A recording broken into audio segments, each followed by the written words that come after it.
8 মে 1999 পাকিস্তানৰ 6 northern light ইনফেণ্ট্ৰিৰ captain Iftikhar আৰু lunch havildar Abdul Hakim 12জন জোৱানৰ সৈতে কাৰ্গিলৰ আজম পহৰা চকীত বহি আছিল।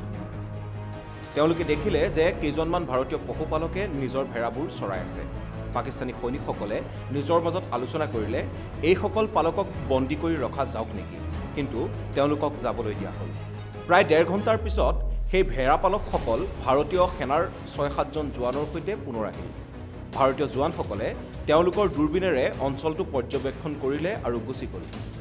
প্ৰায় 2 বজাত তালৈ এখন লামা হেলিকপ্টাৰ উৰি আহিল। হেলিকপ্টাৰখন ইমান তলত উৰি আছিল যে কেপ্টেইন ইফতিকাৰে পাইলটজনৰ বেজটো স্পষ্টকৈ চিনিব পাৰিলে।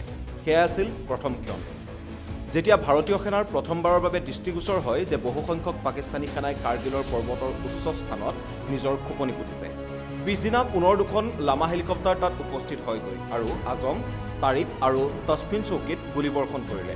কেপ্টেইন ইফতিকাৰে পাকিস্তানৰ বেটেলিয়ান মুখ্যালয়ৰ পৰা ভাৰতীয় হেলিকপ্টাৰৰ ওপৰত গুলীবৰ্ষণ কৰাৰ অনুমতি বিচাৰিলে, কিন্তু তেওঁক সেই অনুমতি দিয়া নগ'ল। কোৱা হ'ল ভাৰতীয় সেনাৰ বাবে ছাৰপ্ৰাইজ এলিমেণ্ট নোহোৱা হ'ব। ইপিনে ভাৰতীয় সেনা বিষয়াসকলে আভাস নিশ্চয়কৈ পালে যে পাকিস্তানৰ ফালৰ পৰা অনুপ্ৰৱেশ আৰম্ভ হৈ গৈছে। তেওঁলোকে ভাবিলে যে বিষয়টো তেওঁলোকে চম্ভালি ল'ব পাৰিব আৰু সেয়েহে সেই সময়ত ৰাজনৈতিক নেতৃত্বক অৱগত কৰাৰ প্ৰয়োজন অনুভৱ নকৰিলে। কিন্তু সেনাৰ সূত্ৰৰ পৰা এজন সাংবাদিকে গম পালে যে সীমান্তত কিবা এটা অস্বাভাৱিকতা আহিছে। সেই খবৰ পোৱাৰ লগে লগেই সেই সময়ৰ প্ৰতিৰক্ষা মন্ত্ৰী জৰ্জ ফাৰ্নাণ্ডেজে ৰাছিয়া ভ্ৰমণ বাতিল কৰি দিয়ে আৰু এখন বৈঠকৰ আহ্বান জনায়। প্ৰশ্ন উত্থাপন হয় যে সেই বছৰৰে ফেব্ৰুৱাৰীত হোৱা লাহোৰ শীৰ্ষ সন্মিলনৰ পিছতো পাকিস্তানী সেনাই এইদৰে গোপনে কাৰ্গিলৰ উচ্চতাত অৱস্থান কৰাৰ উদ্দেশ্য কি আছিল। ইণ্ডিয়ান এক্সপ্ৰেছৰ এছ'চিয়েট এডিটৰ সুশান্ত সিঙৰ মতে উদ্দেশ্য আছিল NH-1Dক নিয়ন্ত্ৰণলৈ নি চিয়াচিন গ্লেছিয়াৰলৈ সেনা আৰু খাদ্য সামগ্ৰীৰ যোগান বন্ধ কৰি ভাৰতীয় সেনাক চিয়াচিন ত্যাগ কৰিবলৈ বাধ্য কৰোৱা। 1984 চনত ভাৰতে চিয়াচিন নিজৰ হাতলৈ অনাৰ ক্ষোভ পাহৰিব পৰা নাছিল পাৰভেজ মুশ্বাৰফে। ভাৰতৰ শীৰ্ষ মহলে এই কথা জানি হতচকিত হৈ পৰিল। প্ৰধানমন্ত্ৰী বাজপেয়ীয়ে পাকিস্তানী প্ৰধানমন্ত্ৰী নৱাজ শ্বৰীফক ফোন লগালে, ক'লে আপুনি মোৰ সৈতে নিকৃষ্ট ব্যৱহাৰ কৰিছে। এফালে লাহোৰত আপুনি মোক আলিংগন কৰিছিল, আনফালে সেই সময়ত আপোনাৰেই সৈন্যই কাৰ্গিলৰ পাহাৰত খোপনি পুতি আছিল। নৱাজ শ্বৰীফে ক'লে মই সেই সম্পৰ্কে একেবাৰেই অজ্ঞ। পাৰভেজ মুশ্বাৰফৰ সৈতে কথা পাতি আপোনালৈ ফোন লগাম। তেতিয়াই বাজপেয়ীয়ে ক'লে আপুনি এজন চাহাবৰ সৈতে কথা পাতক, তেওঁ এতিয়া মোৰ কাষতে বহি আছে। নৱাজ শ্বৰীফ হতভম্ব হৈ ৰ'ল যেতিয়া তেওঁ সিমূৰত অভিনেতা দিলীপ কুমাৰৰ কণ্ঠস্বৰ শুনিলে। দিলীপ কুমাৰে তেওঁক ক'লে মিয়া চাহাব, আপোনাৰ পৰা এইটো আশা কৰা নাছিলোঁ, কাৰণ আপুনি সদায় ভাৰত আৰু পাকিস্তানৰ মাজৰ শান্তিৰ সমৰ্থক হোৱাৰ দাবী কৰে। মই আপোনাক জনাব বিচাৰোঁ যে যেতিয়াই ভাৰত আৰু পাকিস্তানৰ মাজত উত্তেজনা বাঢ়ে তেতিয়াই ভাৰতীয় মুছলমানসকলে আটাইতকৈ অসুৰক্ষিত অনুভৱ কৰে। এইসমূহ তথ্য পাকিস্তানৰ প্ৰাক্তন বিদেশ মন্ত্ৰী খুৰছিদ মেহমুদ কাছাৰীয়ে তেওঁৰ আত্মজীৱনী নাইডাৰ এ হক নৰ এ ডাবত প্ৰকাশ কৰিছে।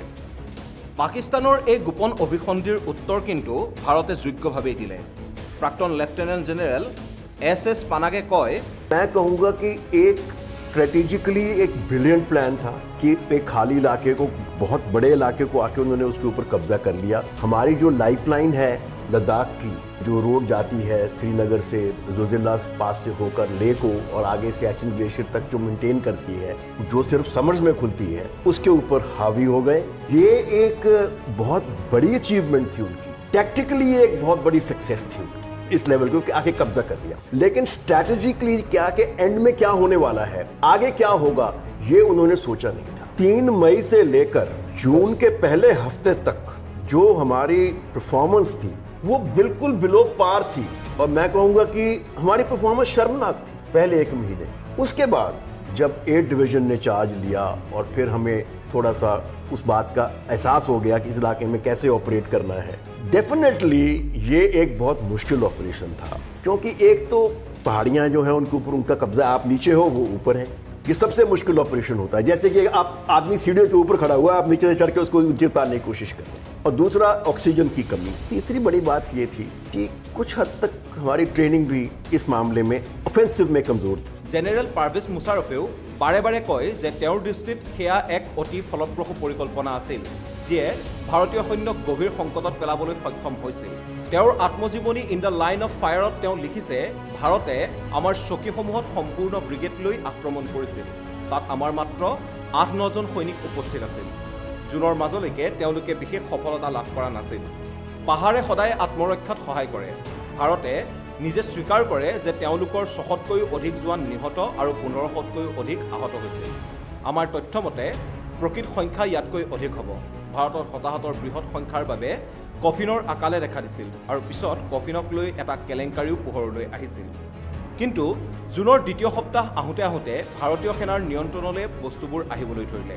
ভাৰতীয় সেনাৰ সেই সময়ৰ প্ৰাক্তন সেনাধ্যক্ষ ब्रेड प्रकाश मालिके कय, सोलो लिंक की लड़ाई एक बहुत महत्वपूर्ण ऑब्जेक्टिव था जो रोड को डोमिनेट कर रहा था और उसमें 4-5 दिन की लड़ाई चलती रही। और तो और वो इतने नज़दीकी हम लड़ाई लड़के एक दूसरे को वो लोग गालियां भी दे रहे थे, पत्थर के पीछे छुप के ऐसी बात हो रही थी। कुछ उनके संगर भी थे, चाहे वो हाइट पर थे, पर हमारे जो जवान और अफसर थे उन्होंने छोड़ा नहीं। उसमें कुछ कैजुअल्टीज़ हमारी ज़्यादा हुई। 6 दिन तक तो हमको भी थोड़ा सा घबराहट सी थी कि भाई क्या होगा इसका, लेकिन जब वो सक्सीड किया उन्होंने, फिर उसके बाद में मुझे भरोसा हो गया अपनी ट्रुप्स के ऊपर, अपने ऑफिसर्स के ऊपर, और ठीक है अभी हम इनको काबू में कर लेंगे।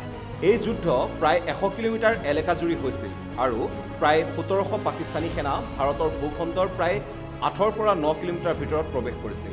ভাৰতৰ প্ৰায় 527জন জোৱান শ্বহীদ হ'ল আৰু 1363 জনতকৈও অধিক আহত হ'ল। ভাৰতীয় সৈন্যই মুখামুখি হ'বলগীয়া জটিলতাৰ কথা ইণ্ডিয়ান এক্সপ্ৰেছৰ সহ সম্পাদক সুশান্ত সিঙে এইদৰে কয়।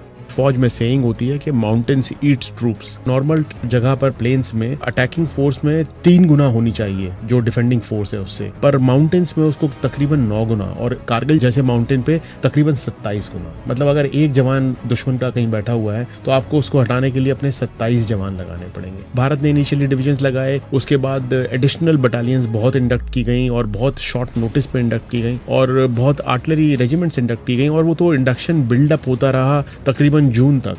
মুছাৰফে শেষলৈকে কৈ থাকিল, যদিহে পাকিস্তানৰ ৰাজনৈতিক নেতৃত্বই তেওঁক সমৰ্থন কৰিলেহেঁতেন ফলাফল অন্য হ'লহেঁতেন। আত্মজীৱনীত তেওঁ লিখিছে, ভাৰতে নিজৰ বায়ুসেনাক যুদ্ধত চামিল কৰি অভাৰ ৰিয়েক্ট কৰিলে। তেওঁলোকৰ অভিযান মুজাহিদ্দিনৰ শিবিৰসমূহত ক্ষান্ত নাথাকিল। তেওঁলোকে সীমা পাৰ কৰি আমাৰ সেনাৰ শিবিৰসমূহতো বোমা পেলাবলৈ আৰম্ভ কৰিলে। ফলশ্ৰুতিত পাকিস্তানী সীমাত আমি তেওঁলোকৰ এখন হেলিকপ্টাৰ আৰু 2খন জেট গুলিয়াই পকৰালোঁ। আমাৰ সেনা আৰু মুজাহিদ্দিনে কাৰ্গিল লেহত যাতায়াত কৰা ভাৰতীয় সেনাৰ ট্ৰাকত প্ৰলয় বিয়পাই দিলে আৰু তেওঁলোকক ৰাতিৰ অন্ধকাৰতো ট্ৰাকসমূহৰ হেডলাইট নজ্বলোৱাকৈ আগবাঢ়িবলৈ বাধ্য কৰি দিলে। প্ৰথমবাৰৰ বাবে কোনো যুদ্ধক্ষেত্ৰৰ লাইভ মিডিয়া কাভাৰেজ হ'ল। ভাৰতৰ ঘৰে ঘৰে সংবাদ যোৱাৰ উপৰিও বহিৰ্বিশ্বই সংবাদ পালে আৰম্ভণি কোনে কৰিছিল। জুনৰ দ্বিতীয় সপ্তাহৰ পৰা লাভ কৰা অগ্ৰগতি ভাৰতীয় সেনাই জুলাইলৈকে জাৰি ৰাখিলে। শেষত উপায়ন্তৰ হৈ নৱাজ শ্বৰীফে যুদ্ধবিৰতিৰ বাবে আমেৰিকাৰ শৰণ ল'লে। 4 জুলাই আমেৰিকাৰ স্বাধীনতা দিৱসৰ দিনা ক্লিণ্টন আৰু নৱাজ শ্বৰীফৰ সাক্ষাৎ অসৌজন্যসূচকভাৱে হ'ল। সেই সাক্ষাতৰ এক সাক্ষী ক্লিণ্টনৰ দক্ষিণ এছিয়া বিষয়ৰ সহযোগী ব্ৰুচ ৰাইডলে নিজৰ লিখা আমেৰিকাছ ডিপ্ল'মেচি এণ্ড কাৰ্গিল 1999ত লিখিছে, নৱাজ শ্বৰীফে ক্লিণ্টনক অকলে কথা পতাৰ সুযোগ বিচাৰিলে। ক্লিণ্টনে ক'লে, অসম্ভৱ। ব্ৰুচে ইয়াত মোৰ বক্তব্য টুকি আছে। মই বিচাৰোঁ যে আমাৰ কথোপকথনো লিখা যাওক। মই আপোনাক আগতেই কৈছিলোঁ যে আপুনি যদি চৰ্তহীনভাৱে নিজৰ সৈন্যত প্ৰত্যাহাৰ কৰিব নিবিচাৰে তেন্তে ইয়ালৈ নাহিব। আপুনি যদি তেনে নকৰে তেতিয়াহ'লে মোৰ বক্তব্য প্ৰস্তুত আছে, য'ত কাৰ্গিলৰ বাবে কেৱল পাকিস্তানকে জগৰীয়া কৰা হ'ব। মই আপোনাক ওছামা বিন লাডেনক আফগানিস্তানৰ পৰা ধৰিবলৈ সহায় আগবঢ়াবলৈ কৈ আহিছোঁ, কিন্তু আপুনি তেনে কৰা নাই। বৰঞ্চ আপোনাৰ ISIয়ে তালিবান আৰু লাডেনৰ সৈতে মিলি কাম কৰি আছে। নৱাজ শ্বৰীফৰ মুখৰ ৰং উৰি গ'ল। সেই পাকিস্তানী প্ৰতিনিধিমণ্ডলৰ এক সদস্য তাৰিক ফাটৱীয়ে from Kargil in the coup গ্ৰন্থৰ সহলেখিকা নাজিম জেহৰাক কয় যে নৱাজ শ্বৰীফৰ চেহেৰা শুকাই গৈছিল। এনে লাগিছিল যেন বিৰোধ কৰাৰ শেষ শক্তি কোনো নোহোৱা হৈছিল তেওঁৰ। ইফালে ক্লিণ্টনৰ সৈতে শ্বৰীফে কথা পাতি আছিল আৰু ইপিনে টিভিত টাইগাৰ হিলত ভাৰতৰ বিজয়ৰ খবৰে ফ্লেছ কৰি আছিল। বিৰতিৰ সময়ত নৱাজ শ্বৰীফে মুছাৰফক ফোনত সুধিলে, খবৰটো সত্য নেকি? মুছাৰফে সত্যটো অস্বীকাৰ কৰা নাছিল।